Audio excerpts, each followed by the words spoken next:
All right, let's talk Alarm.com. They just dropped their Q3 numbers. And folks, it was a classic beat and raise. But what's really interesting here is how the market reacted. Or maybe how it didn't react, at least at first. We're going to dig into all of it.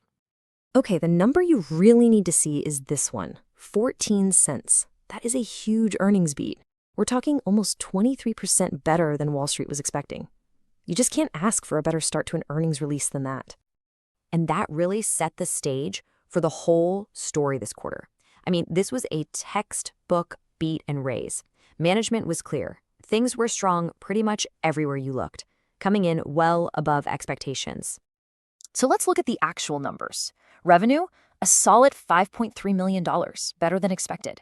We already talked about that huge EPS beat, but here's what really caught my eye. Adjusted EBITDA, up over 18% from last year.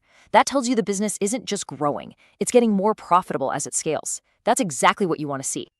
So where's all that profitability coming from? Well, this chart tells the whole story. Look at this. All the growth, 100% of it, came from their high-margin, sticky SaaS and license business. That's up over 10%. And the hardware side, totally flat. This is the magic of their model, right? The good stuff is growing, and that's what's really fueling the bottom line. Yeah, so if you still think of Alarm.com as just a company that puts smart alarms in houses, you need to update your thinking, because what really drove these numbers is a set of new growth engines that are completely changing the game for them. We're talking about three key areas. First, their grid services with Energy Hub. That's huge. Then there's their AI-powered video, which is a real game changer. And finally, their big push into commercial and international markets. And get this, these aren't some tiny side projects. Together, they're already 30% of their entire SaaS revenue, and they're growing at a crazy 20 to 25% clip. That is way, way faster than the rest of the business. And I love this quote from the president, Dan Kirshner, because it sums up their whole strategy perfectly. He said they're using software to turn cameras from passive sensors into active responsive devices. Think about that. Your camera isn't just recording something that happened, it's actively stopping it from happening. That's a service people will pay more for. And that's the whole idea, driving higher recurring revenue. Okay, so you've got great results, you've got these powerful new growth drivers. Naturally, management raised their guidance for the full year. No surprise there. But the way this stock reacted, now that's where the story gets really interesting.